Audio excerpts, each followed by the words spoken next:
Oh. Yeah. Okay.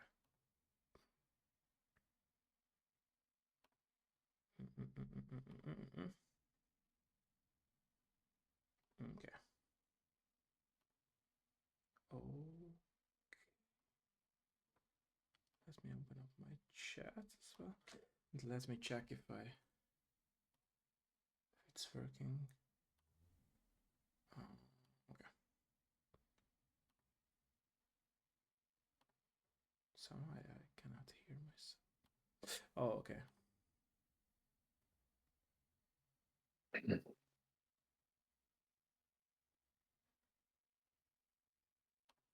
Okay. Ladies and gentlemen, let us know if everything is fine. My end, and there is no lag. Let me sit in my original position here. Hölgyek, urak, tudassátok velem kérlek szépen, hogy jó a hang, jó? És akkor az interjú végén tudtok kérdezni. So yeah, for those who are watching it in English, let me know. Oksa Gergovics, oksika. Jó a videó része, egyébként nincs lag. Gergovics, annyit jelez vissza, kérlek szépen nekem.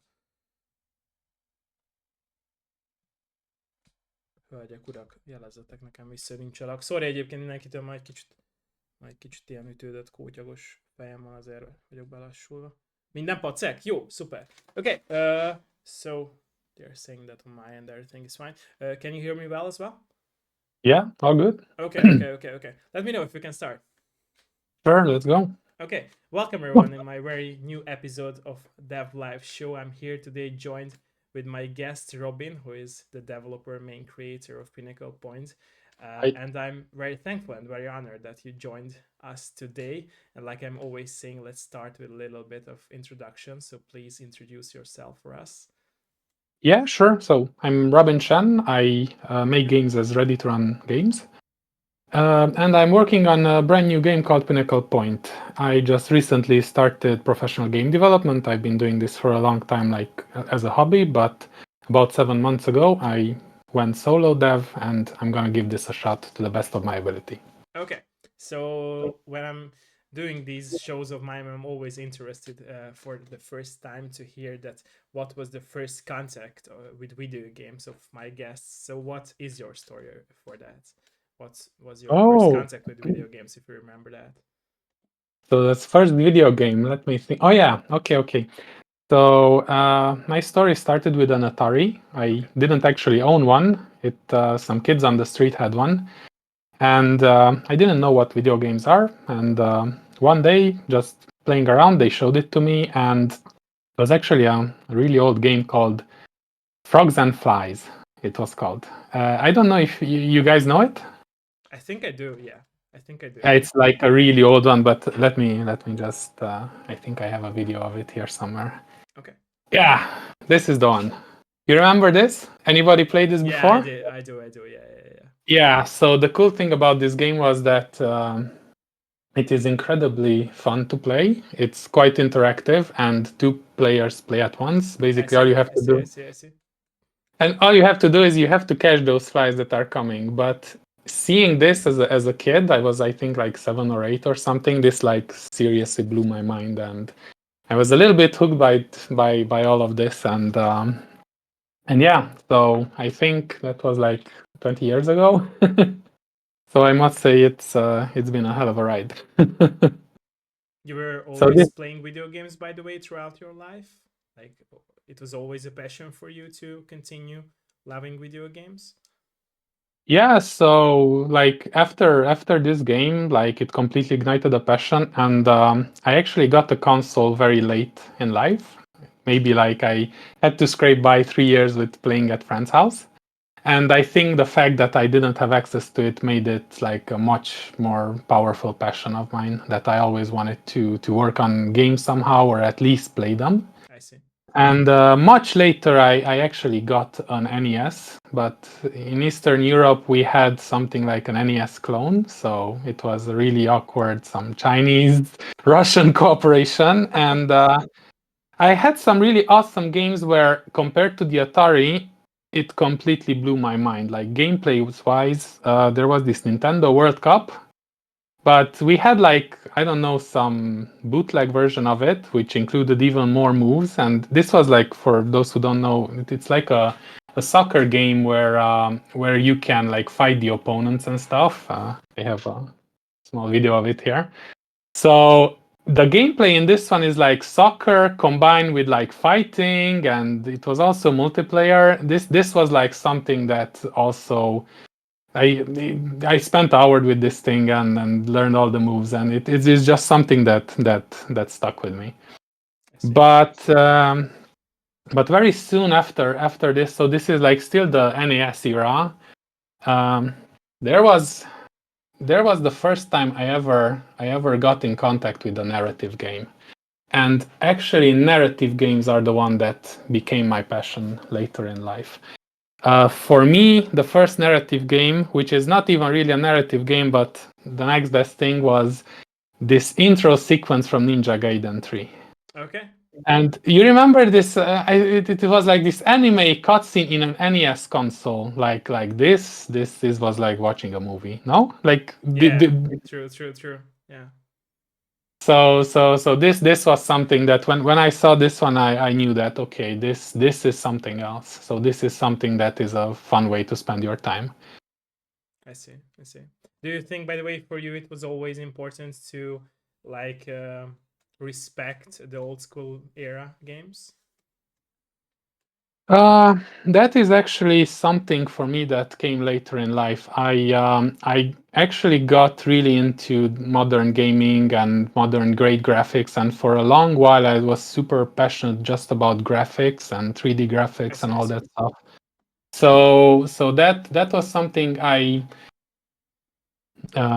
actually took a long break from game development in my life for almost 10 years. And in this time, I started rediscovering old games. And I actually became a huge fan of like CRTs and all this old technology stack. And I actually own mostly all the consoles, and all of them are like ready to go whenever I feel like playing some games.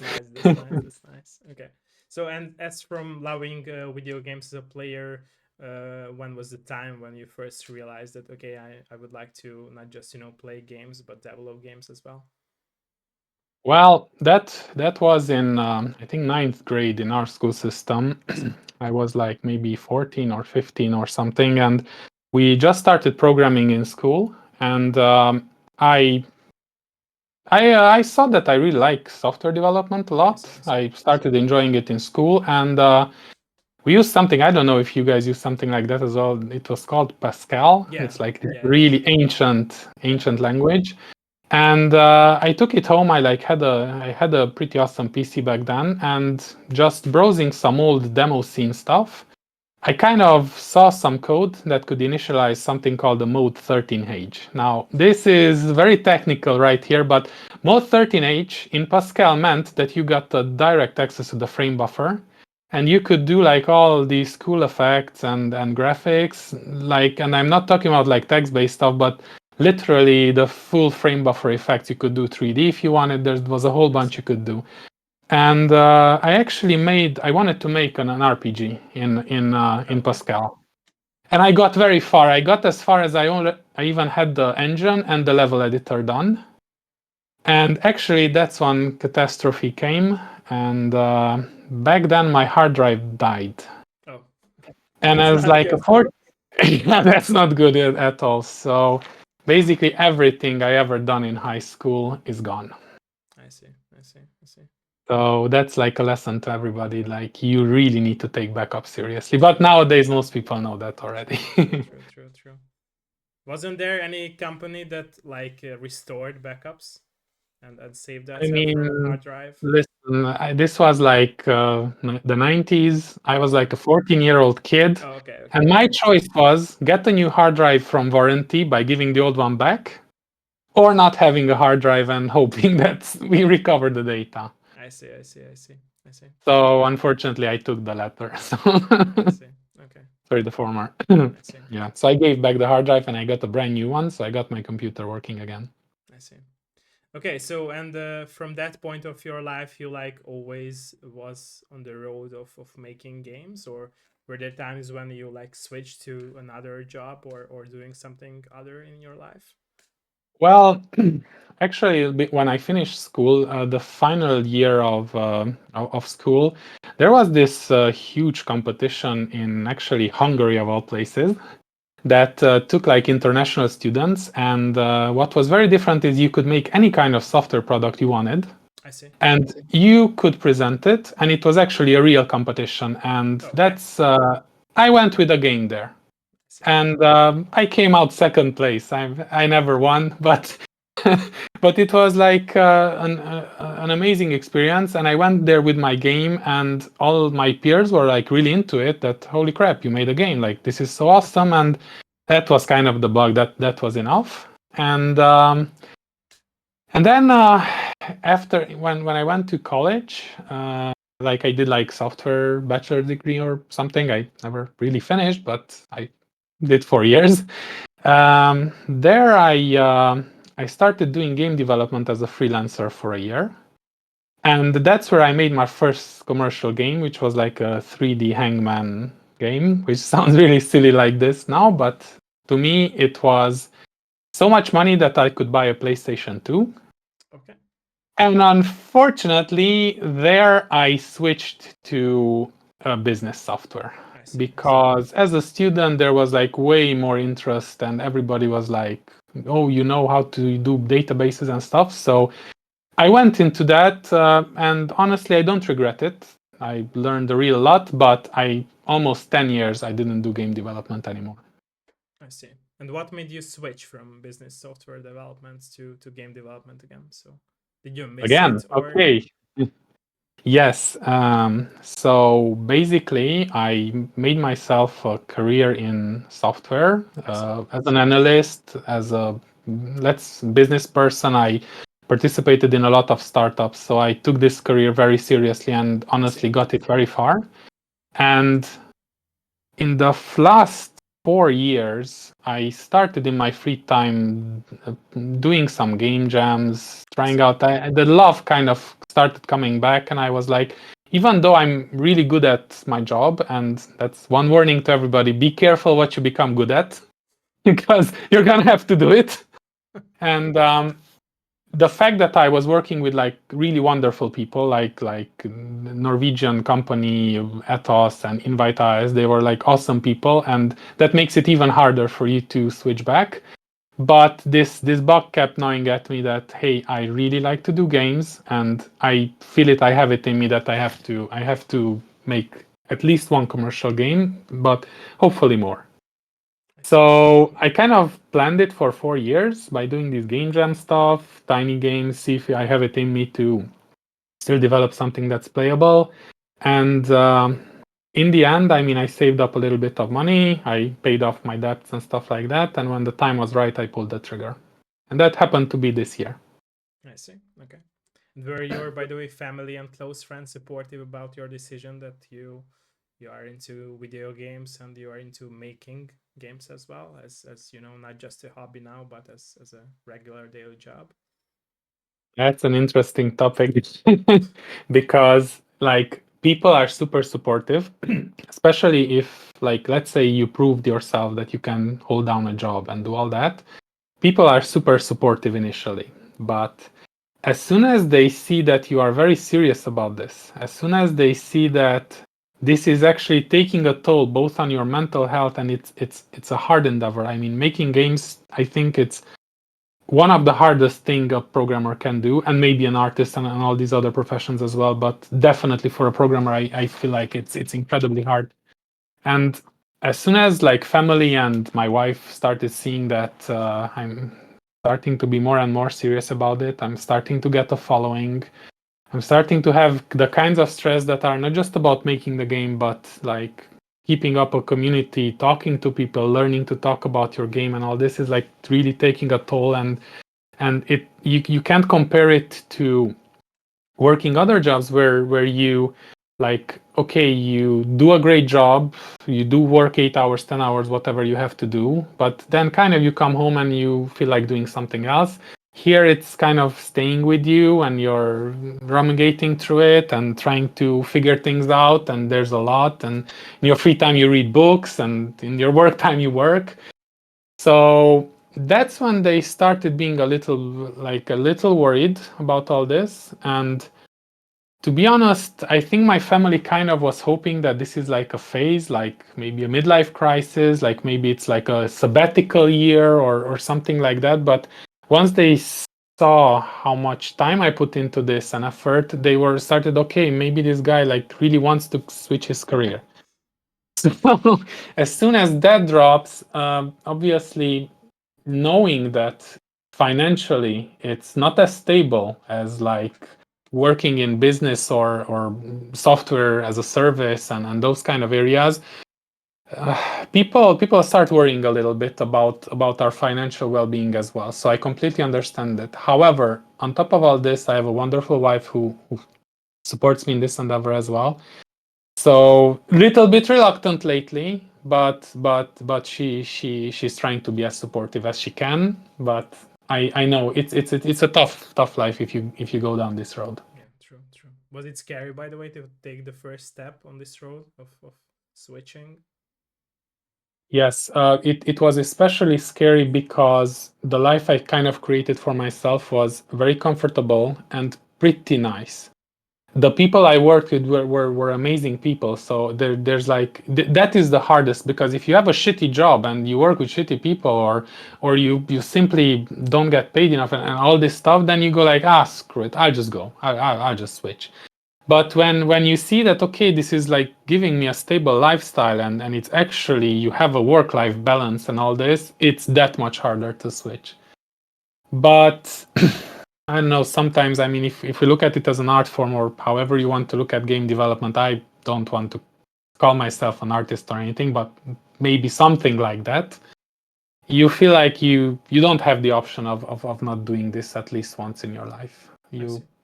I feel you have to take that chance sometime and just do a leap of faith, and then try to do the best. And if it doesn't work out, try to recover. But you owe it to yourself to at least try, I think. I see. Could you see yourself, by the way, for the future, not just making this game of yours, but other games as well, like be it as a career for forever or for a lot of years, at least? Yes, yes. Okay. So for us game developers, I mean for indie game developers specifically, there's this initiation ritual that is called making your first game and publishing it on Steam. This is something that until you've done that, I don't think you earn the right to call yourself a proper indie game developer. And I have not yet. I don't. I feel like I have not yet earned that right, because I'm working on my first real commercial game. Okay, I did other games like that to try out and gave it to people to play, and I got real good feedback. But until you have your first commercial game, I think that's like this initiation you have to be part of. Now you can choose a smaller game for your first game, or you can choose something like your dream game, which is like a little bit not the smartest choice. I am somewhere in between, and I've decided that no matter what, I want to finish this game in some shape or form. Now, I am very driven to understand what people like. I would love to have an audience, and once I have an audience, if I figure out some level where I can tell my story that also resonates with people, I feel like I could do this long term. I see. I see. The only thing is, I'm not sure I could do this long term if I would like have to compromise on my vision too much, or say things I don't believe in, or do the kind of games I don't really enjoy. I see. That I think would be much harder, much harder. I see. But I cannot answer that yet, because I need to gain this experience of actually shipping Pinnacle Point. True, true, true, true. Okay. So going back to your family, by the way, also another personal question. Is it hard to find and keep the balance between your everyday work as a game developer and also being there for your family members and friends? How do you feel about that? Not particularly, Okay. because, like I said, I worked almost 20 years in softwares, Okay. and I worked with a lot of startups, and every startup has the tendency to try to influence your work-life balance in a really negative way. And I think I have a lot of experience how to manage these things on that end. But truth be told, game dev is a little bit like more challenging mental health wise, because there's just simply so many things that are on you. You have to like be a programmer, a designer, a musician, sort of. You have to do marketing. You have to learn to talk to people. You have to do interviews, which, by the way, thank you for hosting. It's awesome that there are people like you who do this for us. Thank you. It means a lot. So yeah, so there's all these hats you're trying to wear, and you constantly, especially if you're somebody who wants to like achieve, you kind of feel like you have to read books, you have to watch YouTube videos, you have to educate yourself constantly, and this tires you out, and then it tends to influence your work-life balance and have like repercussions in your family life. But so far, I've been doing this. I'm in my 8th month, and it's manageable so far. Just hard. I see. Okay. So let's going back deeper into talking about your game. What influenced, first of all, the story of your game? If you could talk about that. Right. So I have a couple of games that are extremely dear to my heart. Okay. One of them is Alan Wake, the first one, honestly. Okay. The second one, for me, the story was a bit way too convoluted, but the first one, I was there all the way. I really liked it. And on top of that, there was one really old game called Sanitarium. Okay. I don't know if you know it. I know it. Yeah. You know Sanitarium? You remember that game? Yeah. I haven't played it, but I've checked it out. Oh, I always so backlog a lot of games, so I do. here's the thing. Sanitarium is an old one, but that game was the first time in my life when I felt real emotions within a game. I see. So it was more than just awe and how amazing this is and all that. It was the first time it got me really emotional about and vested in those characters. It has an amazing storyline that has to do with mental health. I think it came out almost 30 years ago, but the graphics to me are awesome. It's like not it's kind of like a point and click adventure, but honestly it's a little bit different. It's like an isometric view. It's unique. That's what I would say.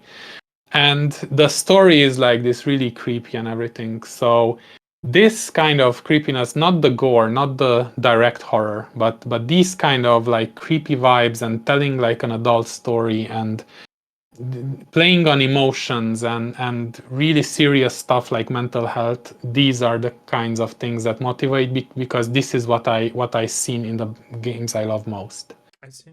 Another one that really got me influenced in my own game was Hellblade: Senua's Sacrifice. Okay. I don't know. Did you play that one? Did Yeah. you? And the second part as Okay. well. Yeah, I did. It's the same thing. It's a play on mental health and a very artistic way of introducing some very serious topic to people. And honestly, this is where I want to be as well. So that's why my game is going to be like a psychological horror first. I'm gonna try to tackle some subjects that are at least interesting to me, hopefully to the audience as well, about life in general, human condition. Those are the things that interest me. How well I will be able to tell my story, I don't know, but I'm gonna do my best. Is it only like games that influence your perspective of this topic to be interested in for you, or is it something that like you were learning about or analyzing in your life? Yes, well, we are all we all have like mental issues and challenges, or not necessarily issues. I think they're just like part of your being human. Yeah, true. In my particular case, I studied a lot of psychology on the side, simply because for some reason I was interested in it. So I kind of have a perspective on things, although not a professional perspective, but enough for me to be able to tell stories, hopefully. Usually in my stories, I try to be as vague as I can, because I really like it when people can see other meanings in the patterns I try to present. I see. So I actually have I have a game on itch.io called Our House in the Woods. It's a 5-minute game, But every time I see someone play it, I see in the end they're posting some really interesting questions that I might not even have considered, but leaving things vague, I think makes for a much more interesting experience. And that's a little bit what I'm trying to do in Pinnacle Point as well. Okay, I see. Okay, so by the way, going back to the business area and territory of your older job, so what skills have you picked up from that territory of your life that could help you evolve as a game developer, if you can think of those skills? Right, right. I think most of it helped me with getting a perspective on how business works, Okay, and little bit to be much more um, relaxed about parties looking for their own interest. I see. I kind of got this mentality that when you divide up something, anything, uh, you know you divided it correctly if everybody's a little bit upset. Because if all the parties are a little bit upset, it means you have a pretty good deal that benefits everybody as well. So I think this is like one of the most important skills I got from the business world is to be a bit less offended by what people ask me, and instead of being offended, coming back with what I need from them. And usually like this negotiation and overall like how companies work and knowing how you submit your taxes and all that boring stuff is something I had to do for my other companies, and that translates quite well here. But I see. it's important to say that compared to business, this is the entertainment industry. So I am quite a beginner when it comes to the entertainment industry part of the whole thing. I see. Okay. And as for like being a game developer now yourself, what can you think of, like how have you changed in other territories of your life, or what Sorry, skills have you picked up? could you repeat the question Yeah, one sure, more sure, sure. time? So, as a game developer now that you are, how have you changed as a person in other territories of your life? A little bit mute for that. Because, like I said, in professional capacity, I'm only doing this Yeah, for yeah, 8 months. yeah, yeah, yeah, yeah. You But told you me mean that, yeah, overall? but still, like that you started like for months and you're doing Got it, it. like yeah. Got it. Got it. Now I understand. Okay, so for me, it made me appreciate art a lot. Okay. It's Do you simply think like like okay? through games, I got into contact with the subtext of what's on the surface, I and see. that subtext many times it's incredibly interesting, and that subtext is something that you start picking up on in art as well. So maybe you see something in the art, but you soon understand that it's not about what you see, it's about what it makes you feel, because what you see is usually quite irrelevant. You're not there for like aesthetically watching a painting or something, but as long as you look at the painting and you're in on the joke, just like the artist wants you to be in on the joke, and I use joke in quotes, it means that you now have a bond with that artist. It means it moves something in you, and now you feel something for that piece of art. And then you can be very honest about it and say, I really like this piece of art, because you're in on the joke. It's a little bit the same with like stand-up comedy as well. True, It's true, like true, true, true. all this stuff, and games are a bit like this as well. I see. Do you think, by the way, by you saying this, do you feel like you haven't appreciated art that much before you like started making your own game? Well, I think my view on art changed a lot in the past maybe 7 8 years. I see.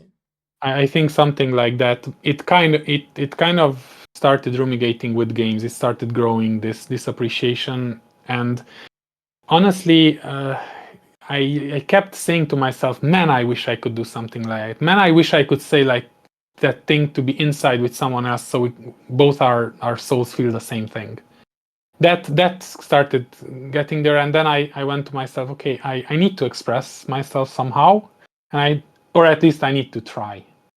And if that means learning stuff, and that means a lot of years of hard work to in this particular medium, because this is the one I enjoy and this is the one I know, then so be it. We're gonna give it a shot, and if it works, it works. If it not, it's gonna be a hell of a ride. I see. I see. And what do you think? Like, what could be the case behind that? like it took you like 7 years to figure it out that okay, now I want to do this and I appreciate art. Do you think like you always had that vision, or you just like boxed yourself into a smaller box that you afraid or not willing to take the first step to do this, and that was why you like wasn't into art that much? That I think it would be hard to say right now. It's one of those things that in life you can have so many priorities, and honestly, they're all important. True. For me, it was very important to do my best to stabilize my real life, I sort see. of. I wanted to feel as secure as you can in this world with I mean a job, or I kind of had this like entrepreneurial spirit in myself, so it was something I really dreamed to make my own company. But do you feel like, And by the way, that during those times you could not like resonate with art, like you could not understand the forms of art and you could not resonate with the creators if you see, for example, a painting? okay, that's actually an interesting question. I always were drawn to art. I Okay. always enjoyed it, but I never knew why, and I never had Oh, like so you like rediscovered yourself by yes, getting yeah, into it. I see. something like that. I see. It was just one day that yeah, it was just one day when I started realizing that, oh, you're supposed to feel something. You're supposed to understand it a little more, and not just mentally necessarily. It even as long as it makes you feel something, there is a good chance that you have something of value there, because that's actually the power of words and art, is like True.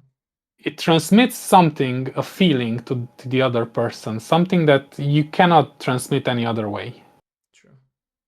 And I think that's why usually it stands the test of time as well. Most interesting art, but it's maybe it's a little bit harder to understand or fully appreciate something that might have been very obvious 500 years ago. Right now, maybe it's not really speaking to your situation and condition, but if you see if someone speaks to you and you notice that, hey, this guy gets it and this is what he thinks about it, that will make you feel something. And True. that this part maybe evolved in the past 20 years slowly, from I see. just appreciating it aesthetically or how complex it is or I stuff see. like that, to more abstract and feelings. I see. Okay. Okay, I see. Okay, so and as going back to your game story, so what is the basic story of your game? Because like Right. I read about it, I know it, but let it hear from you because it's better to hear from the developer Yes, perspective. I love talking about my game. It's just that I'm not the best storyteller in real person, but I'll do my best Okay. not to butcher it. So here's the thing. My game is about this guy called Aaron, Okay. who is trying to like live his life, and one day he gets a phone call saying that somebody, sorry, not a phone call, he gets an email saying that somebody might have information about his brother. Okay. And this turns his world upside down, because his brother, in a hunting accident where they were together, simply disappeared one morning. When Aaron woke up in his tent, his brother was gone, and he spent a bunch of years looking for him and simply couldn't find him. And now, out of the blue, there's a message saying he needs to go somewhere because there is some information about his brother. And he has to decide on leaving his whole life behind and figuring out if this is a joke or somebody's prank, and actually decides to go on this journey to see where this loose end leads him.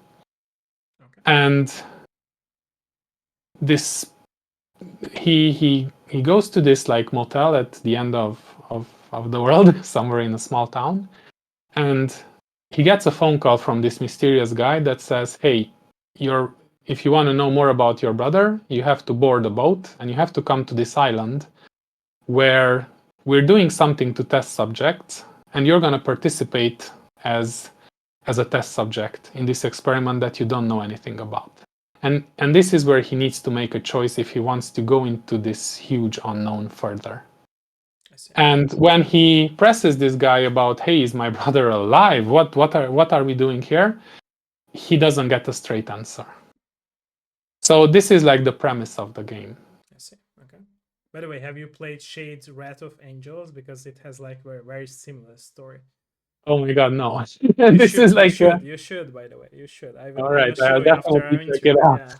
Yeah, it has a very similar story from the beginning. Yeah, yeah. It's just Really? yeah, the main guy ends up like in this weird, combined world of historical places where all these monsters are fighting against him while he's trying to figure out where his other family member is. Yeah, and it's an Sounds like a cool game. He's yeah, yeah, it is. It is. It's from the old school era, by the way. I will show it to you. Yeah, all yeah, right, all right. I'll definitely check it yeah, out. yeah, yeah. Well, in Pinnacle Point, some of the game will be centered about him trying to fit into this society within that corporation on that island Okay, where he ends up going, and he needs to make sure that his cover is never blown.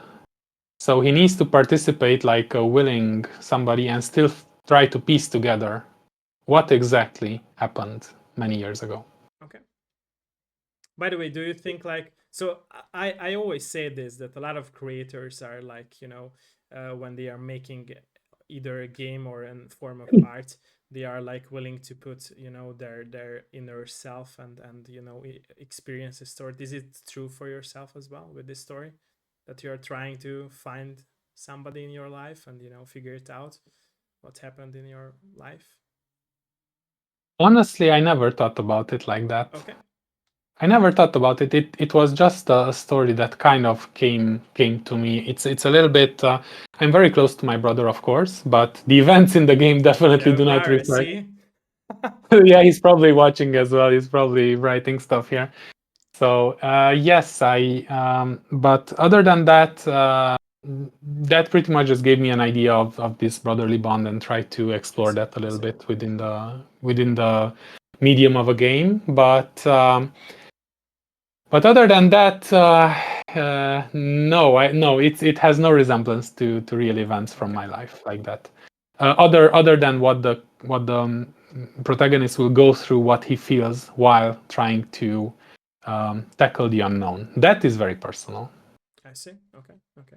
Do you feel like you were struggling sometimes, like with the unknown life happenings in your life, or Oh was it man, hard? you Was love it hard? Was it hard you to? love these questions.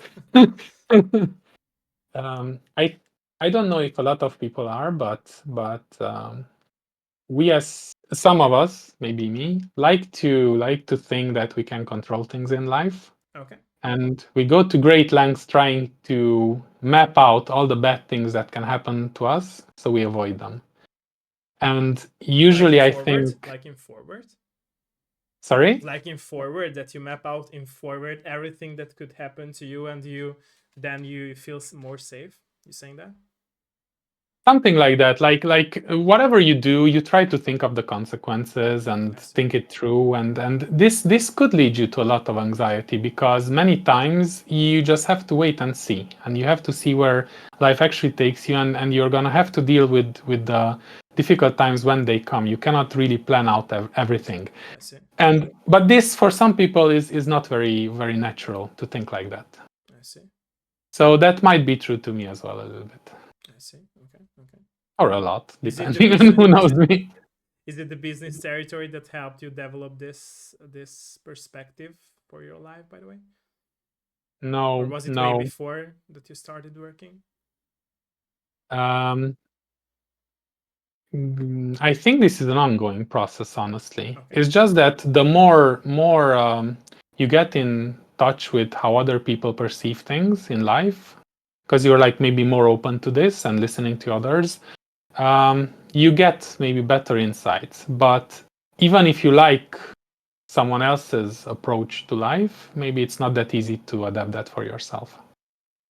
So Yeah, it's but a process. I feel like if you are like what you said, don't get me wrong. So it's not me saying like a very bad thing about it, but I feel like if you want to map out something in forward, that the case behind it could be that you are afraid of something. Is it the case? Like Well, you understand what I'm saying? Like if you, yeah. for example, feel that you will, I don't know, lose your car's key or something like that, or you feel that, I don't know, a glass will broke in your shelf, or I don't know, you will accidentally, broke something, or I don't know, you will map out in forward that it might could happen, so you won't get hurt at that point of your life. But is it like that you're scared of something, so you want to map it out on forward in your for your future? Yeah, I mean, it's. I see what you mean. Like with these concrete examples. Well, maybe these are like smaller examples where you can like, okay, more easily go over them. Like, yeah, okay, I don't know if I'll break that thing or not, but there are certain topics in life where, okay, maybe you want to like start a company and you don't know if it's gonna bankrupt you or not. So I see. it brings you some real, okay. And another one, maybe you have some kind of health issue or you're facing some kind of things, great unknown, or simply just the way your body matures over time and maybe things break down a little, they come back, but they have I this see. volatility that you're not used to it. So it is something that you can start thinking about, okay, how can I make sure that my health is like this and that? And sometimes the answer might be that no, you cannot. You can do some things to help yourself, but you cannot guarantee, and you have to learn to live with that. These are like a little bit like the things that I mean when I say like you try to map out, because many Yeah, but it's times, I mean, against again. Yeah, but it's against that what you have said before, that you love to control things, because you can't. You just said it. yes, yes, yes. But here's the thing. Uh, this is like me looking at it from above, like I an see. outsider. I see. I see. I see. But the person itself who is in this situation, he might think, yeah, but I would really love to control I this see. thing. I see. I see. Okay. And that's where the struggle, that's where the most of the anxieties and pains come to people, like starting out from this need to control something that usually they have to accept as it is. True. It's true. It's true. It's true. Was it hard for you, by the way, to accept when you could not control something in your life? Oh yes, extremely, Okay. extremely, Okay. yes. I But see. with experience, you get closer, and also there's a lot of people around you who might be willing to help if you I don't know, let them in, and you're not like burdening anybody with that. So there's a lot of people in my life who are helping me, which is really awesome, and I try to do the same to them as much as I can. But this is like something you can't always deal with these kind of things True. True. True. True. mentally. True. True. Many of these you have to let go, and that's Yeah, hard. that's what why I was asking you this, because I feel like even if you are trying to map out something, it's one could be a reason that you're afraid of something that will happen in your life, and second, that I think that none of us can be prepared fully for something. For Exactly. Yeah. That I example, I can. don't know, there are some life issues that we cannot control, and that's why even if you map out the feelings that you might feel, then it won't be the same that you will feel if that thing would happen to you. So that's why I was asking No, you I, this. I I I agree. I mean, I see where you're coming from. Definitely. Yeah, Yeah. yeah. Yeah. Okay. Okay, so Makes and sense. as for the gameplay of your game, let's go back to Yes. your game again. So how have you decided to what kind of gameplay segments would you like to have in your game, and also the core aspects of your game, and also the genre of your game? So how what was the idea behind your decisions when you started making your game Yes. for those? So I'm gonna let this run in the background. This is actually my game, the current build and current version that I am seeing. Usually, I'm just gonna let this run in the background if it's Okay. okay with you. Yeah, You sure. can you can see. So uh, I definitely knew I wanted a narrative experience Okay. because I love this telling stories and these kind of horror that comes out from telling a story.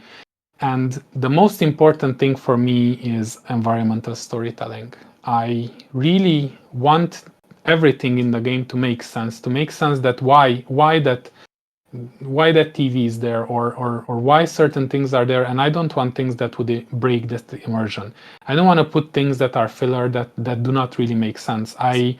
I did a lot of design work during my life, and this was always something I really cared about. It was whenever you made like a software, you took away as much as you could before it would break the experience, and it was this focus that came with it. And I translate this a little bit into my game, and I try to tell as much as I can from the story from where you are to why are you there, and simply participating and interacting with stuff that have no impact on the story, but it makes sense why that door would open that way in that place. So this is my main focus. On top of that, of course, the story, like I said, I want to say the story of these two brothers, and how they used to be, and there's a lot. I don't want to give out anything that comes from the main story. I have to be very careful with that because I know the story, so I would not want to ruin it for everybody before they get a chance to play it. And yeah, so yeah, and also I do want to have a little bit of action because I do want some sort of danger element to be in the game. Okay. And that's why there's gonna be gunplay in this game, and there's gonna be fighting, and it's gonna resemble a little bit something like a survival horror, but not a full classical survival horror. I want something. I mean, Alan Wake for me is like the pinnacle of the kinds of game I really enjoy. And I want you to be invested in the story, and I want you to feel that sometimes the gunplay, you're completely outmatched. So I want you to feel those things, and I want you to figure out how you overcome it. But I don't want it to turn into a mindless shooter. That's like one of my biggest goals in this. And the other one is that even though, like I said, I'm focusing on the psychological horror aspect a lot. So I want you to get scared by the fact that you are also human who might get into similar situation in the psychological part of this whole thing. I want you to question if everything that you see or people tell you is true or not. And these are the things I focus on now. Hopefully I will be able to deliver that because this is a lot. like just saying it like that, but we will see in the end how people will respond to it. Okay, I see. Do you believe, by the way, in monsters? Then because you were talking about questioning our surroundings, and there are monsters in your game, so There are the monsters, but without telling much about them, you don't know in which sequence does this come out. Is it real? Is it a dream? Is it something else? This is not something I can answer right now. Okay, but do you believe in monster? That was my question. If I believe in what? In monsters, or In monsters in real life. yeah, or in something, outside of our world. Because it's definitely a Yes, topic that but interests you. That's why metaphorically. I was asking it. So Yes, I believe in that metaphorically. I believe in that metaphorically. There's a lot of things in the world that you have to deal with, and some of them are snakes and monsters, definitely. okay. Metaphorically. So that's how I see, and that can make people act like actual monsters. I see. Okay, that makes sense. Okay. So what about the music, by the way? Oh, by the way, I should give some voice to your sharing, right? No, I actually muted it because Oh, I okay. didn't know if you run into copyright issues. So right now I muted it. Right. So one thing I learned while working on games is that, especially for the horror games genre, sound design and music is 50% of the game. Okay. So that is something that you cannot overlook, and this is the reason why, to get a little bit technical, I actually opted for fmod middleware, and I implemented this because you can do a lot more than with just playing a basic sound somewhere. Okay. The music in my game will try to be, I mean, not try to be, this is how it is today, is adapting a little bit to what you're doing. So there are segments and loops in the different tracks that can be inserted dynamically as something changes. So if you go into combat, it's going to be something else. I mean, we're used to this from AAA, but as a solo developer, this is something that you have to take incredibly seriously, and most likely you will need some middleware tools like fmod or I don't know which the other ones are, but something that allows you to sync up this dynamic feeling with what's happening. And the same goes to ambience. For me, ambience is very extremely important. So So I put a lot of effort in that already. I do not yet have a clear plan on paying musicians to do custom tracks. Maybe I will have some down the line. But right now I'm trying to do the most I can with what is available for free or with like simpler asset packs. But it does take a lot of time selecting through those things because you have to make sure it matches the atmosphere. Otherwise it will not be believable. I mean, it's incredible, but for a simple footstep sound, you need at least 5 or 6 sound files just for a certain type of materials. And in my game right now, I already have like 7 types of material, which is 35 sound files just for stepping on stuff. I see. Because otherwise it sounds a little bit like the 90s if everything just makes the same this kind of sound, you know? Understandable. Yeah. Okay. But yes, I think for horror games especially, it's incredibly important. I see. Okay. So you also talked about like you will have puzzles in your game. So what kind of puzzles we can look forward to seeing in your game? Right. So you have to remember that this particular project I just started 8 months ago. Okay. So even though I know I will have puzzles, Okay. I have not yet went into the puzzle design. I I did a couple of tests, which are, your standard puzzles. One that I really enjoy making are puzzles where there's multiple ways you can go forward, but if you remember something someone else said somewhere else, it could help you. I see.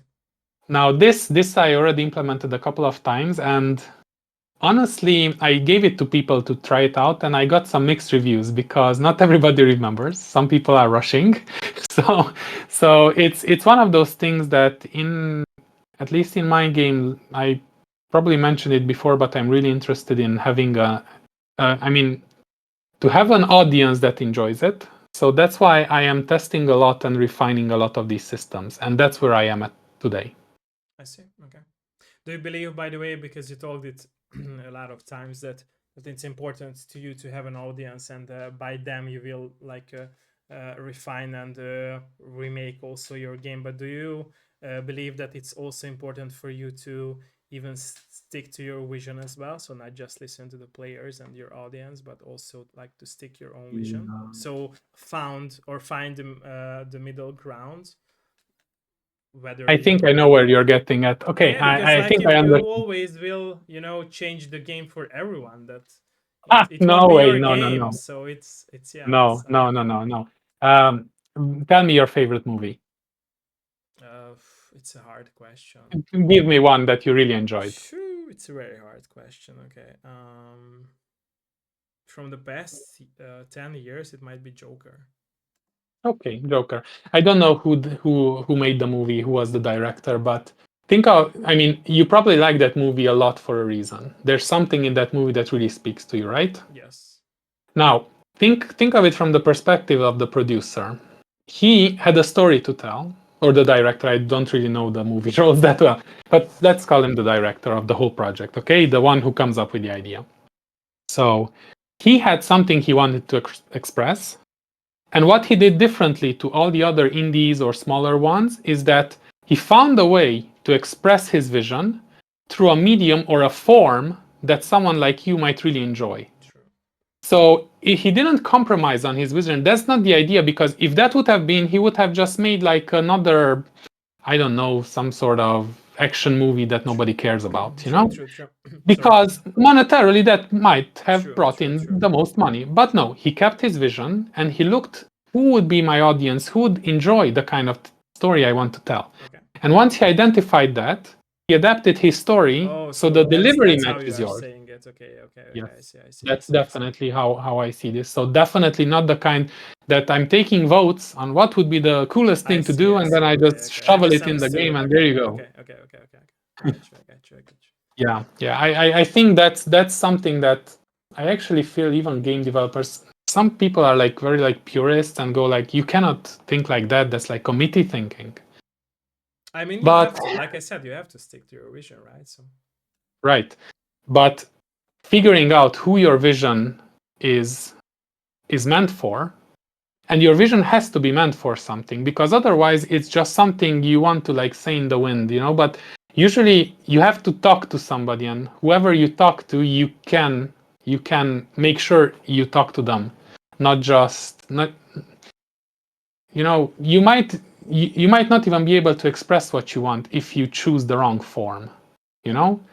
That's a little bit the way I like it. That's why I like to iterate on ideas, and that's why I honestly, a good chunk of my development time is just trying to understand how people enjoy games other than me. I mean, I know how I do, but I can't deliver a AAA game. There's no way. So I can take Alan Wake and I say I make a clone, but mine is gonna be weaker than that in most senses.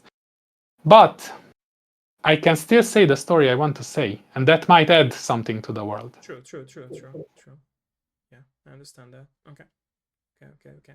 So as you talked about the puzzles and also the gameplay, what interests me as well, like how have you balanced the difficulty of your game, or what was the goal with the difficulty of your game, or so Right. far what was the goal with the difficulty? Yeah, I think I know. I think I know. So here's the thing. I'm making a narrative game. Okay. And what interests me more is like a movie, but some of the interactions are there to make you feel tense. Okay. Some of the interactions are made to be an obstacle for you, and some of the choices are there to make you play out the choices I want you to play out, so you feel the way I want you to feel. This is my approach. Gameplay, I won't say it's secondary at all, because why would I make a game then? As long as I deliver this, I think it's okay. But if you remember, like strictly narrative games like Alan Wake and stuff, yes, you will be challenged, but you're gonna be able most likely to pass them. I see. Because what I want you is to experience the story and not get bogged down on the game. There are other types of game, obviously, where the gameplay is the most important, but usually those are like they take second. Story takes second seat in those, and that's not really what I'm after here. Okay. But if I can make you at least feel a fraction of what you felt in The Last of Us One, Alan Wake, Senua's Sacrifice, I think for me at least, I will feel very very accomplished. I see. Okay. Do you believe, by the way, in that, because you were talking about like how uh, your perspective has changed over the time as for being a developer for art, and you started to appreciate art more. Do you believe that players, for example, and gamers can totally like understand the exact message that even if not on an intentional level, but the creator wanted to share with games? That's not my goal. Okay, but do you My goal believe is in not. it? But yeah, but do you believe in it? So my question is, No, do you no, believe in it? no, not really, not really. But why? I'm gonna be. I mean, I'm gonna be saying what I want to say, and what I want to leave is for you to feel what you need to feel based on what I'm telling you. I'm sorry, this is a little bit abstract when I talk about it like this, but I am not really concerned with people thinking about the same thing I want to think about. I'm going to show a bunch of things that happen, and based on Yeah, how but your life is, you're gonna but interpret my it in some question way. was, do you believe that people can totally Yes, resonate of to the course, message? of course, Yeah, of but what course. happens if they will be able to understand your message? See, Mm. therapy session. I told you. Like I am Yeah. always telling to everyone, it's a therapy session for me and my guests as well. Yeah, man, it's an uncomfortable question. Honestly, we're going into zone that are like extremely hard. I mean, even if you're trained in this kind of things, I don't have an answer for I'm you. not I trained. feel I'm just like, interested because you were telling us that, or yeah, telling us that like it's important for you to for people to feel in some way. But if you have a oh yeah, message, then you make that message happen to people. But my question was, if do you believe? And you told me that yes, you believe in that. There are some people in the world who will understand totally the creator's back mind, and they will understand his feelings even if it's not intentional. So do you believe that your message will be delivered to some players that will play through your game and will totally understand you as a person, or are you afraid of that? Because I can sense that in some way you want people to understand you, but in some way you're afraid of that. Am I right about that? No, I definitely not afraid. No, no. Yeah, because This is like but you told me that most people won't understand your message. Why is that? Or it's not no, important no, for you? no. Hang on. No, no, no, no. Definitely not that binary way of what I meant.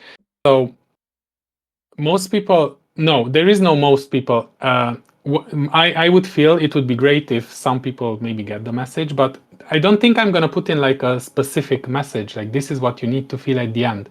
I'm gonna do my best to lay out a couple of things, and I feel like you're gonna understand what you want from that. I did that before with another game that I mentioned for 5 minutes, and I intentionally left it vague. So that's where I'm starting at. But what I'm trying to say, I'm not really concerned with trying to make people feel something concrete, to understand something concrete. I'm not pushing a Yeah, mess. but I'm if not you pushing. put your inner self into the game, it's even if it's not intentional, it's like I'm 100% sure that there will be people who will understand you. Yeah. Okay. It And then happens what's the for question? all Sorry. forms of art. Like it's like I don't know. It's unmissable to have those examples in art. Like Hmm. for example, for the painting that you were talking about, like I'm Yeah. sure that if somebody will see a painting in a museum, then I'm sure that if 100 Yeah. people will go there per day, one person will totally understand and resonate with the exact message, and that's the important word, with the exact message what All right. the creator had in his mind. So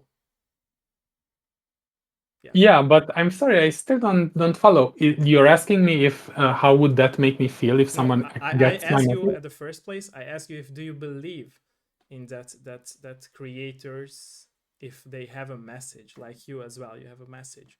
There are some people that will understand, and you said yes, but you told me and told us that it's not intentional for you to for you that people will understand it. You told us that. So and Yeah. here comes the question from that why? Because I don't know. It was, you want to tell a story. First of all, yeah. you told us that you want to tell a story Yeah. which will make people feel in some way, right? Spoiler Yes. time, we don't know how way, but or how many feelings or what kind of feelings we will have since your story, but we will feel some way. But what Yes. happens if there will be some people who will totally understand you as a creator because they will get your message even if it's not your goal to give out your message? First of all, I'll be honored, but it's like I don't know. You keep saying that message, that one message. I mean, I make you feel in certain parts in a certain way. I mean, if you have ever like had a loved one, like a brother or something, you should feel that bond and the drama of why you're going through these steps and why it's Yeah, important for true, you to but go through there it. I believe that in all of us who create something, there is a Yeah. message, even if it's not intentional.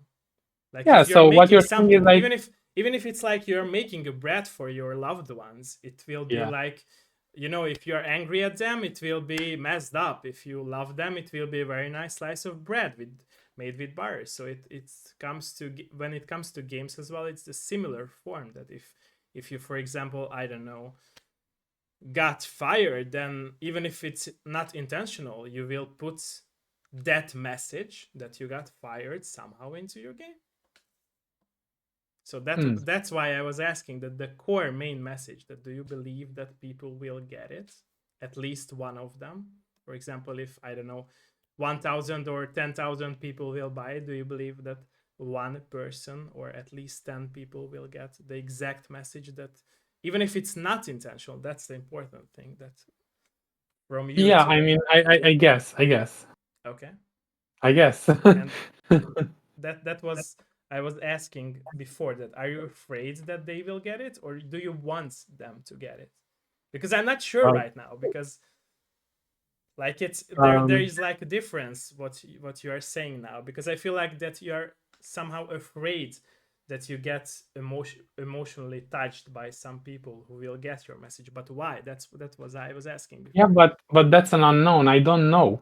That is something I don't know yet. I'm gonna do my best to put in what I feel and what I want people kind of to Yeah, but see, experience. that's the mapping out. Yeah, okay. That's I give you that, man. It's a really tough question the way you ask it. It's very metaphysical, and I think I did my best to answer that. Yeah, but I feel So like you are trying to map it out, but you can't. Like you can't map out this. Like that's what I wanted to go back with this question, because like you want people to feel in some way, but you can't like predict like if they will get the message or not. And that is what also interested me is that if you want people to get the message, so that was my main question, which was not answered by you. yes. I don't know, man. It's like, yeah, of course you do want it. Of course you do want it, but you don't want to force it. That's the whole. That was my I whole wasn't point. I'm not saying sure. it's a forced Right, thing. Yeah. right. Right. Well, obviously, people will learn a lot about me if they play my game. Okay. Obviously, so that's. I think that's a given. Okay. That's a given. Whether how that translates to something else, that is something I will have to cross when I get there, because I have no idea. Okay. I see. Okay. Are you down to, by the way, go to questions from my chat as well? Yeah, sure. If you help me read through them, Yeah. because Sure. I'm Sure. Sure. not very familiar with the Twitch chat. Sure. Sure. Sure. Bármi kérdés, hölgyek, urak? Any questions? Let me look at back the chats.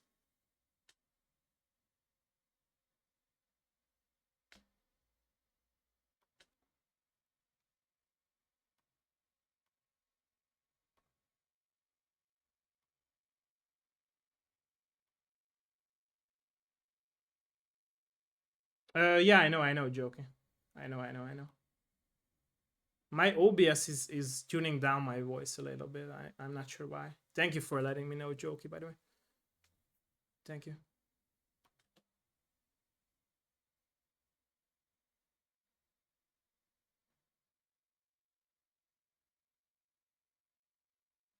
Okay.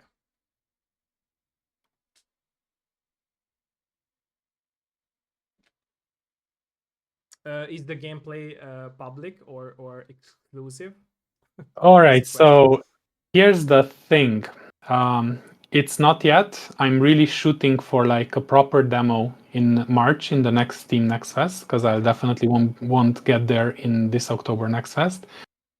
What some people might know about my game is that when I first started out, the first 3 months of development, I did a prototype. Now, the prototype is kind of covering the story, but again, that was a very early prototype. I was just wanting to test out if there's at least some interest to this kind of story I'm trying to say. And the prototype is available on my each page. So you can actually play that through. It's like 9-10 minutes of gameplay. It's going to be very different than what is going to be in the final version. But let's just, some of the soul is there. Okay. so I so see. some of it is already there, and actually there's some really awesome people who played it on YouTube, and you can just check it out there if you type in like Pinnacle Point demo or something.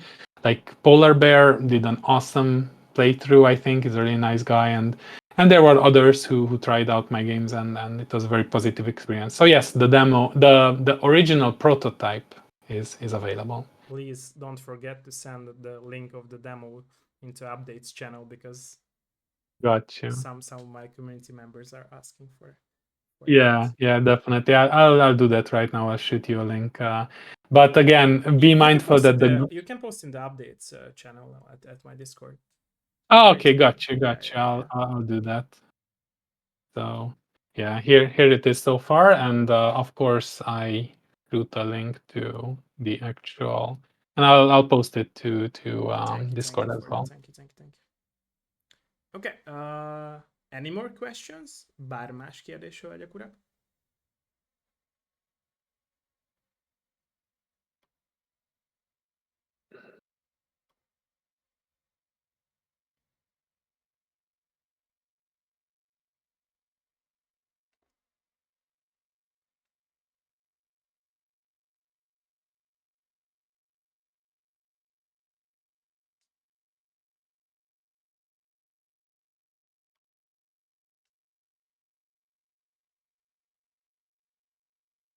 Bár más kérdés, hölgyek, urak? Any more questions?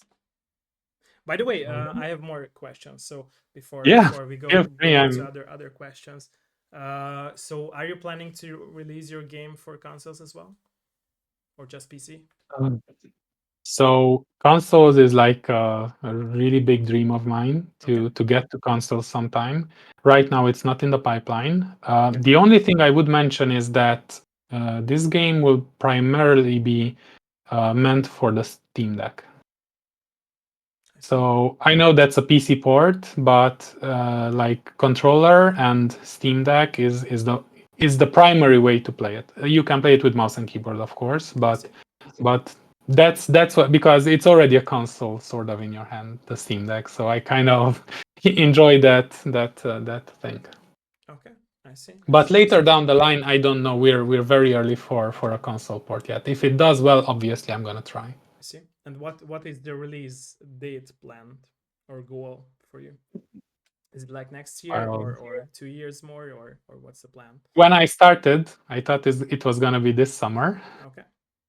But since then it grew into like a larger I project. see. I wanted to get more like much deeper into the mechanics and stuff like that. Usually it just wanted to be like a text walking simulator. That was the original idea. That's what you will see in the So prototype. you changed a lot on your game. A lot, a really lot. And then a lot of people like were kind of like, okay, but I want to feel like something is pushing me back, and even though I had like some of the puzzles where like you could get into a game over state if you said the wrong things all the time, I see.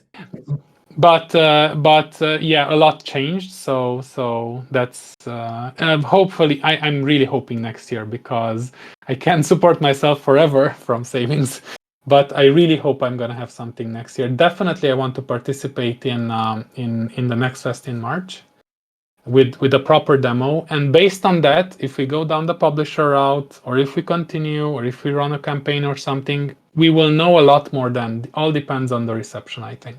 I see. Okay. Okay. Thank you. Hmm. Bármi más kérdés, hölgyek, urak? Any more questions? Szívesen, Pendi.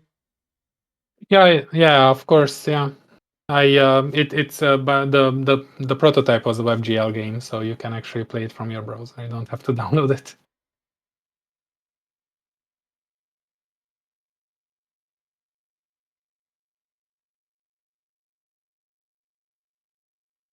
Bármi más kérdés, hölgyek, urak? Bármi más kérdés? Any more questions? Let us know. Let us know.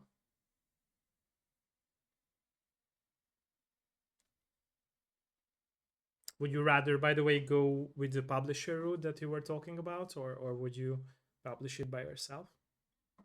Yeah, so the publishers are like a very complex topic, which actually I think it's very interesting. It brings him back more to my business days. The thing with publishers is that one thing I know for a fact I do not want to do. I do not want to chase publishers. So most likely there is not going to be me sending out 10,000 emails to publishers. Hey, check out this game.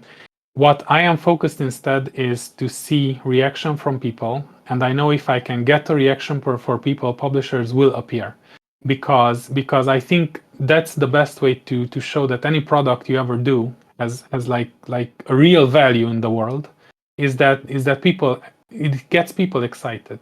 Okay. And for me that is the route I want to take. As long as I can show any publisher or any investor that people are excited about this, they're actually caring about when I release this thing and they want to play it, I think that then the publishers come and they want to be part of it.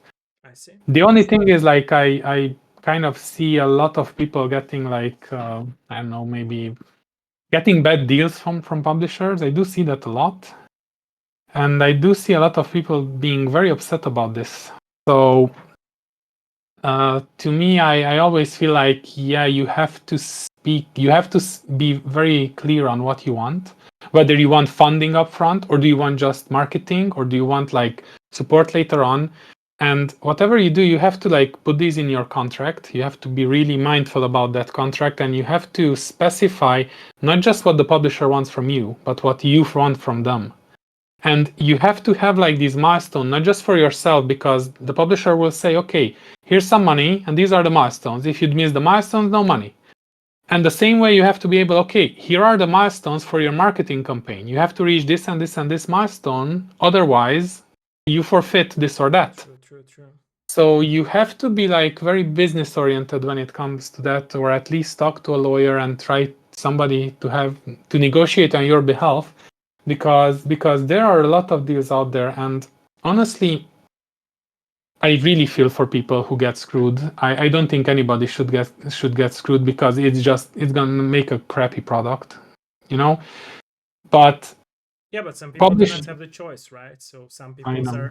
are more of creators, and sometimes it comes with a naive mind who are not into No, business, and they cannot be blamed about it or no, for I, it. I don't blame No, anybody. So I know that you don't, but I'm just saying that they cannot be blamed about it. And I think that it's very bad that there are a lot of publishers, a lot of examples when like publishers, taking away like more than a half percentage of the revenue of a game, and it's very bad to hear those stories. Like it's crazy no, that there are it's so really, much, or so many like money oriented and money hungry companies which like killing these creative people's, future, because it's it a can kill, it can really kill like a creative space, like creative mind, as for their future I work.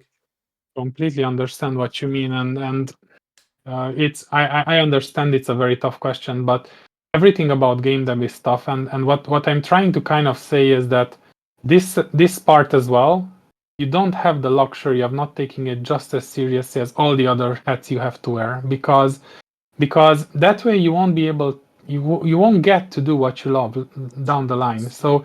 So like, even if somebody is like a great designer, 3D designer or something, or they do wonderful models or animation, when they sit down with Unity and want to make a game on their own, because maybe that's their plan, they're gonna sit down and they're gonna get into some programming just to get them by. And the thing is, they're gonna have to, even though it's really different and really hard, they're gonna have to do that as well for dealing with a publisher or contracts or a company as well.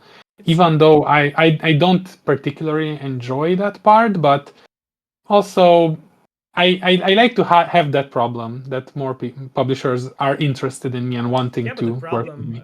what comes with it, I agree with you on in one hand, but on the other hand, I feel like the problem what comes with it, with this mind and attitude, is that you won't be able to be successful in every part of it. Like even if you are a perfect, animator or a music composer, I'm not sure that you will be, for example, a good coder and a person who will perfectly deal with business. So you have to like compromise in some ways, and here comes the Sure. problem. If you compromise it, it won't help you that much, so you will have to No, I like, get it. yeah. Yeah, I get it. Well, here's two things for this. One, you have to ask for help. I mean, everybody who is in like the Discord groups and stuff, they are going to share as much information with you, because I mean, not everybody, but I think most, especially solo indie devs or smaller teams, and a lot of people from the industry True, as well, they're so happy to share true, information it's with true, you. it's You true, just it's have true. to ask. Like it's not a competition Then for a lot of people, it's just like a family friendly, space. Yeah. yeah, I mean, like with everywhere with people, sometimes there are difficulties, but True, in communication. But overall, I think people want to help each other. true, it's true, it's That's true. my experience. I mean, I gotten some wonderful tips from like Headwear Games and from Samurai Unicorn developers, Awesome. and all the other people in these forums, like really awesome people. Um, so that's one thing. The other one is you can invest some and talk to a lawyer who knows what they're doing regarding this. And I think you absolutely need to. It seems like a lot of money, but if you're really serious about this, you have to. True, true. And the other one is like, okay, maybe on this project it wasn't perfect. You got a little bit swindled. Okay, maybe you didn't make enough money.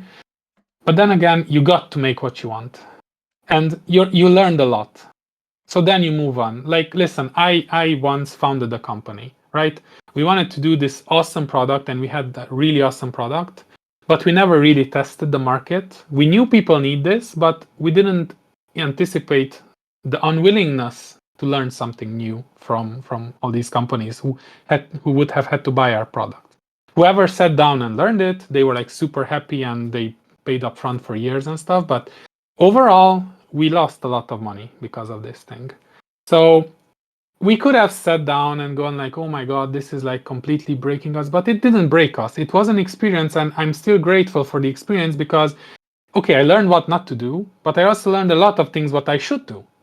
So I can cut my losses and say, overall, it's a net positive and I move forward.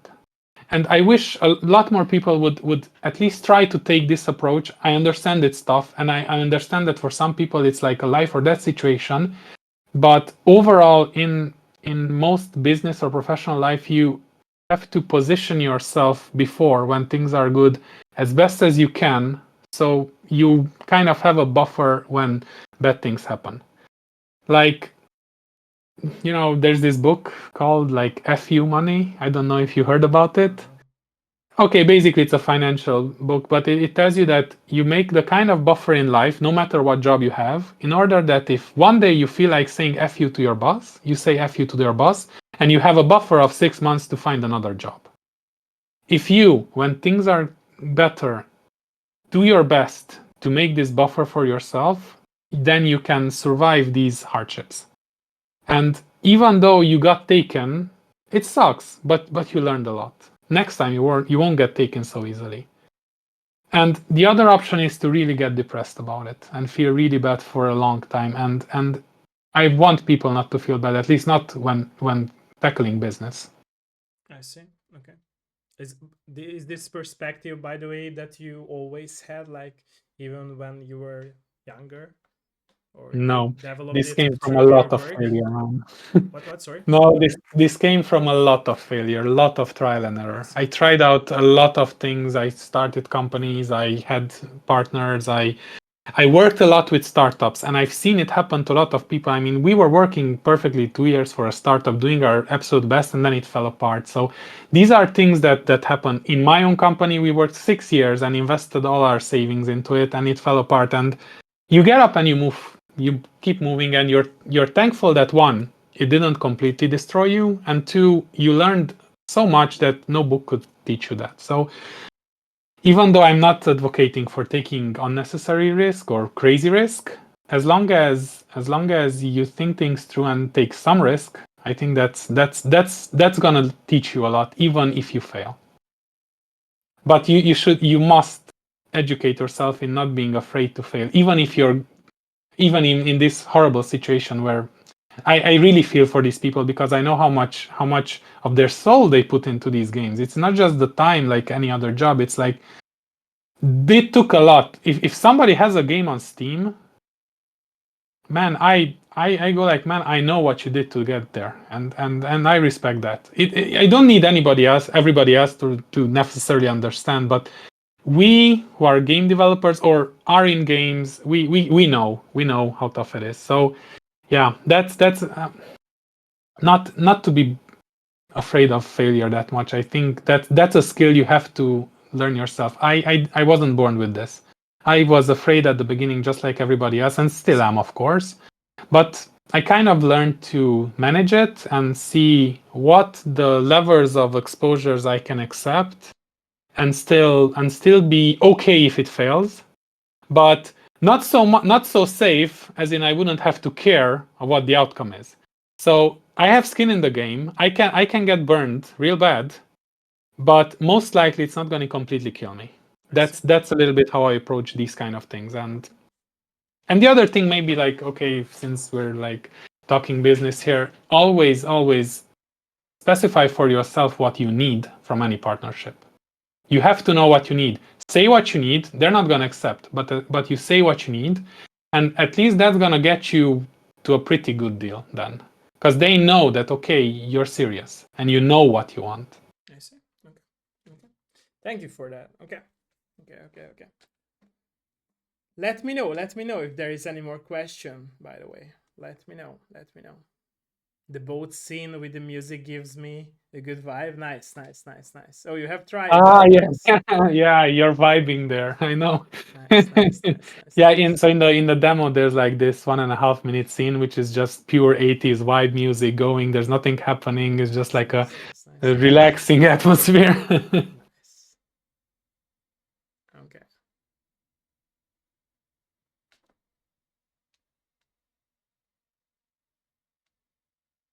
And by the way, watch the X-Files. If everybody doesn't know it, like I maybe think a there's lot some of us younger. do. Well, a lot of us do. Yeah. Yeah. So for me, one of my biggest inspirations for every kind of movie is the X-Files. I I see. simply love that series. Okay. Okay. And Twin Peaks. Oh my god, I see. these two are like. Is there anything, by the way, that we haven't touched or mentioned? Any topics that you would like to talk about, even if it's your Mm, game or a personal level? I think you covered a lot, man. It was and you even grilled me a little bit there. Like I was like worried. Okay, man, come on. It's like you're killing me here. Sorry. But there were great questions. And by the way, I just wanted to reiterate. I really appreciate like guys like you who or girls like you who like do these kind of things and they give us a platform to talk about our games. It's really hard and maybe even awkward for us to just go out and talk about it. And when you see someone who's actually interested and curious, and it's so much easier to talk Sometimes about they're your too games much, like that. right? No, man, you're good. I mean, that's your job, okay? So your job is to try to poke at something real here. True, true, true. So And I'm I also appreciate it. interested. Like it's not also not just my job, but I'm also interested because I'm always liking or loving, to see behind the curtain. That's why I was, yeah, I'm always saying that I can be very a dickhead by asking personal questions, but it's never like an offensive one. So I hope that you were No, not no, man, no offended or mistake. something. Or okay, No. And even if it is a bit, I mean, I honestly in life don't mind being offended that okay, much because it simply, it pokes at you and it gives you a chance to you wake reflect up. on You wake up or a bit. reflect or at least think it through if you still Yes, think you're right or not. And it's I think it's good for people. true, I true, true. offense for me, mm, Like I'm I always think it saying, I'm not offensive. It's just people. Some people no. are I don't know. Take it in the wrong way. So I hope that you did not took it in the wrong way. So sorry for No, that. definitely not, man. Okay. Yeah, I think it's was very, very okay. Yeah, Okay. I sweat just a little bit. Yeah, that we need. I saw that, by the way. I saw that. Yeah. Okay. Okay. Let us know. Let us know if there is any more uh, closing questions. Hölgyek, urak, hogy bármi kérdés van, nyugodtan kérdezzetek. Kipróbáltatok a demót is, nyugodtan kérdezzetek. Vagy ha esetleg ki fogjátok próbálni, kérdezzetek nyugodtan. Let us know, let us know. Let us know. Bármi más kérdés, hölgyek, urak?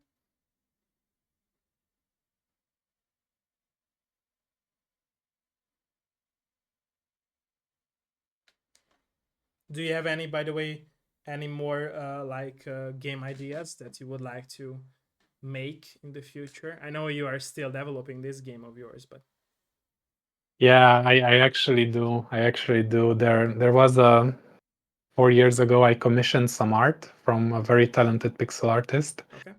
and it was heavily inspired by actually this cartoon series called Gravity Falls of Okay. all things. And there's a really good game there that one day I want to also develop. It's 2D, but right now I wanted to challenge myself and do 3D because I really like the 3D. I mean, I wanted to capture something like Alan Wake or Silent Hill 2, or at least try to get as close as I can for my first game.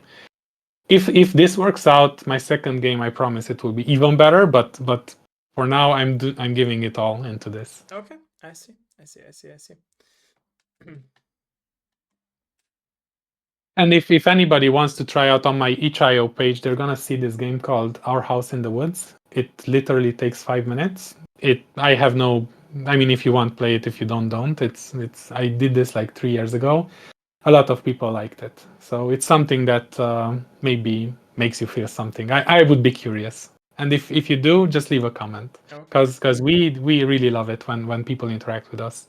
That's why we're doing these things. True, true, true, true, I true. mean, if you haven't ever done a game in your life, you probably don't know how it feels when someone plays it on YouTube. So when you see your own game played by someone on YouTube, there's like the kind of emotions you never experience otherwise. You probably won't be able to sleep that night, but Hopefully in a good way, right? yeah. Yeah. So yeah, that's a feeling I wasn't prepared for. I wasn't prepared for the intensity of it. I see, I see, I see. So Mini is asking, let me translate it to you. So as a game developer, do you think in the gaming industry or in the gaming sphere, is it for you, is it more important to have quality or quantity, since you became from, or you are coming from a business perspective? You mean like whether you should develop multiple games until you get a hit, I'm not like sure. I'm not smaller, sure. I'm not sure. like smaller ones, and or just focus on one bigger one? I'm not sure what they mean. Mini azt kérdezi, hogy a játék szempontból, tehát a játék mennyiségből, vagy hogy érted a kérdést?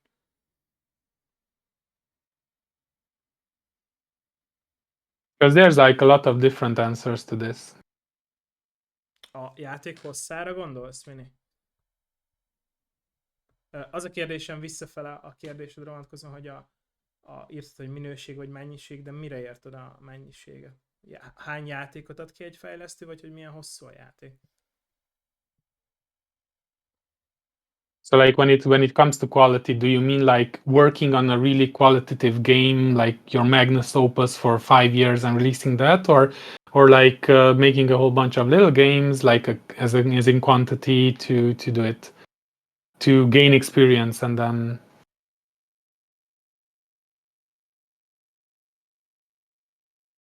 Darabszámban? Hogy érted, hogy darabszámban? Ezt most nem értem.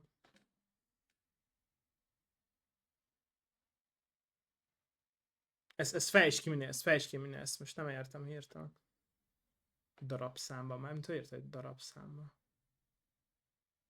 Maybe like they mean like you make some kind of game, you gain experience, then you make another one and it's even better and keep iterating that way upwards in better and better games. Oh, okay. Maybe something like that is what they meant. I got you. Megvan.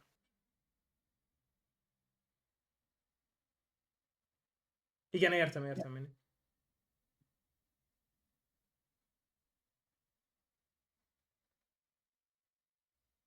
Oh yeah, so is it like for you it's more important, or what do you think, what is more important for you and the whole industry? Is it like to make one quality game, or more games that might be not that good? That's a very Not great personal games, question. let's say great games, but more great games, or only one, but like make it like 10 years and Depends a lot on how the person wants to interact. One of the things I've seen people is building prototypes, and you test out a lot of prototypes. You don't think about finished games and releasing them.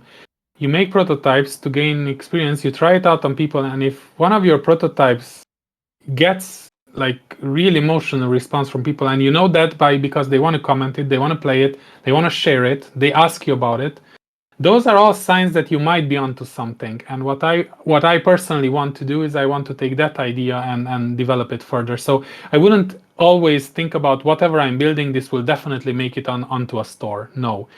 Whatever you're doing in that prototype might tie into your next game, so you can use stuff from it as well. And what I like to do is try to get some people, show it to some people, and get some feedback. Not on what specifically you have to do, but simply to see if they want to talk about it or not. And if they talk about it, most likely you might be onto something, and you can take that idea and make it longer, bigger, or bigger in scope, or however you feel like. But this is something I think nobody can really tell you. Is something you have to keep testing out. It's just like with startups. If you have like a product idea or something, it's the same game, honestly. And honestly, it's the same game if you want to make a YouTube video or something. It's always the same game. It's The answer is like you have to see if people react to what you're building before you commit to something huge. That's why I feel unless you have something huge and you just want to do it because you want to do it, because that's completely fine as well. I see. Would you, by the I don't way, know. continue if you would not get any response or very negative response? How do you feel about that? Right, very interesting. As long as you get very negative response, Okay. the fact that you got a response means that you might have something there, just not in the right form. Okay. The worst thing is when nobody talks about it. Now that's when I feel then you have like you should move on. If you can get people to Even talk if you about it, feel that your vision is very good. if you're satisfied to build it for yourself and just have it out there because that's your goal, yes. If your goal is also to produce something you have a larger audience from and you want to live from it, it's a very different experience Okay. then because you will not be making money if it's only for yourself. This sounds much worse than it Yeah, but actually their is. example is against what you are saying now, because there are like Completely. very Yeah, famous yeah, people who like made, with your example, paintings and became famous way further in the future. absolutely. And there are games like that, like True, Dwarven Dungeon or how it's true, called. true, true, true, Yeah, true. and if you think about it, the guys making that game, they said, I need to make this game because I want to make this game. I don't care if it's a financial success. I'm not doing it for a business. I'm not doing it for a financial success. I simply just want it. And that is amazing. That is super cool. What I'm saying is if you as a developer also need or want to make it as a business as well, next to your vision, then you're gonna have to figure out who your audience is. That's all I'm saying. True, true, true, true. So it's you have to Yeah, be but very clear. what if, so let's picture, what if like you have a very weird and never before seen vision, which never had an audience? Right. Because Then that could happen, right? So you are definitely, making a and new you genre, for example. So what can you keep, like Fortnite? That's the best example. It was a new genre with battle royale, and right, it made like a multi-billionaire, Epic Games company. absolutely. That's where the real gems lie. But it's when you think about it, that type of game, since they did want to present it as a business, all it had a different margin Yeah, but they of wasn't sure. They always tell us in no, the no, no, social hang on. No, media. no, that's not what I mean. I mean is that you're taking a different kind of risk. Okay. So if you make a new genre and you want your game to be commercially viable, you're most likely, if you go for something unique, there's might be a much bigger payoff, but your risk is much higher. You can decide on what kind of risk you're ready to take, especially if you have prior funding and stuff. You can take more risk. True. It's something that it might come into calculation. So it's not just the artistic vision that gets compromised here. Is something that you want to take on or not, and that's very different than you just wanting to make a game for yourself. True. And with Fortnite, you can be sure that they had a platform to test out what they were building, and they saw probably the reaction very early. And even though making a new gem ray is very risky, it might have cost them a lot of money if people don't care. But I'm pretty sure they figured out that they have people like whoever tested their early prototypes, most likely. They might have, but as Yeah, as as as the interviews that I saw, they stated that most of them weren't like prepared for this success. Like got even it. if it's a lie from them or not, but let's stand that I am a naive person and I believe them. So yeah, Got it. So they either had a very high risk tolerance, yeah, which kudos to them, or they went, I just want to make this because true, I really like to do true, this. true, And true, true, both of them are super awesome. true, true. It's more like you have to know what kind of risk you can do if you want to treat it as a business, or the other part, if you want to treat it as just you wanting to express yourself, and that's it. That's perfectly nice. Okay. Hope that answers the Yeah, question. yeah, yeah. It did. Yeah, thank you. Okay. Yeah, Pandy is thankful, by the way, that he got to know your game and you as well. By the Oh way, so man, that means a lot. Thanks a lot. It's really nice to hear. let us know. Let us know if there is any more question because we really covered a lot. So Like if you care about the progress, I post a lot on Twitter. And you should Like I post it try. to our Discord as well. Don't forget to do that. Yeah, got it. Don't be Got it. lazy on that. No, sorry, I'm No, I'm it's new. okay. It's okay. You can take your time. I just reminded you that don't forget to do that as well in Discord. Cool, cool. I definitely push a link there. On Twitter, I try to like. I think that's how you found me as well. Yeah, I did. Yeah, I did. Bármi más kérdés, hölgyek, urak? Any more questions?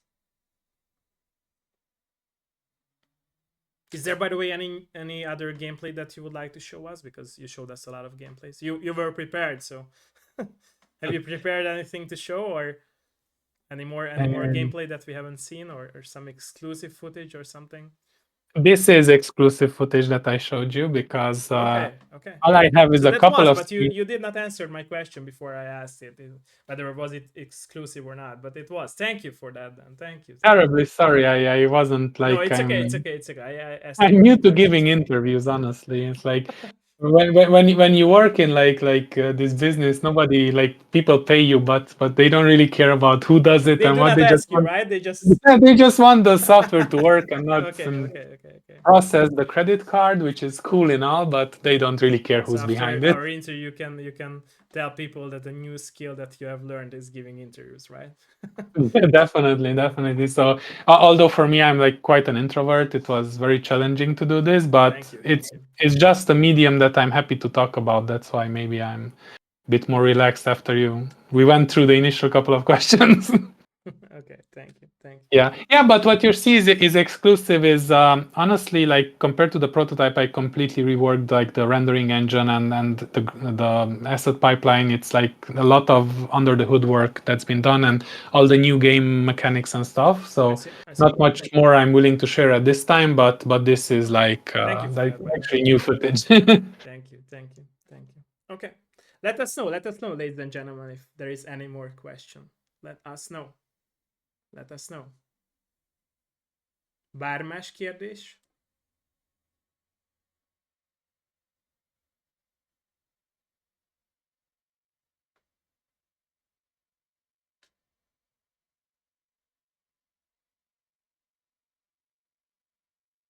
Any more questions? Because if not, I think that I am also out of questions. So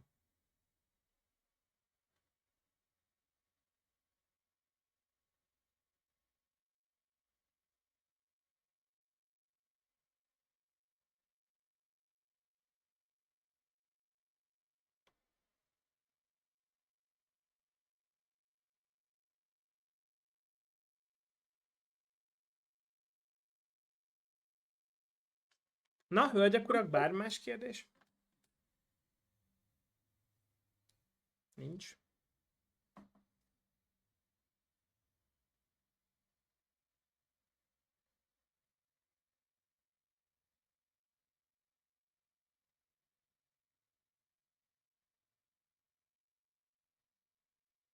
Oksa Gergovics, mindjárt majd átmegyek. Oksa. Írjatok neki, hogy nem tudtok annyira angolul, és akkor majd segítek. Nyugodtan írjatok neki. Írjatok neki egy üzenetet, és akkor mindjárt belépek.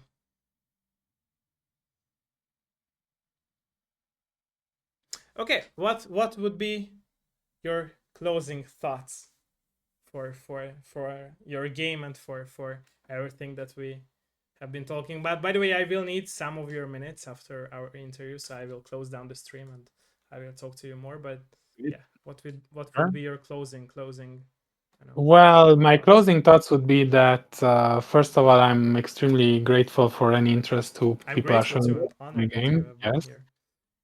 The other thing is I am very conscious of the fact that whenever I'm showing something, you're giving me your time. When you're playing your game, my game. Sorry, you're giving me your time and attention. And one of the things is that as a solo developer, until we actually publish the game, it's a really big responsibility to get people excited about it. So that's a real responsibility that you need to finish it because people are following you and helping you. So I take that very seriously. And the most you can do to help me at this stage is to wishlist the game or share it and tell your friends and follow me on Twitter. I think these are the main avenues. And I try to post as much as I can regarding the progress, and I almost constantly look for feedback. So thank you for all that, and thank you for your interest and time. Thank you. Thank you, everyone who has been here and watched us live, and also who will watch back our interview. And thank you. Have a great night out there or day, depending where you live. Thank you. Bye bye, everyone. Bye bye.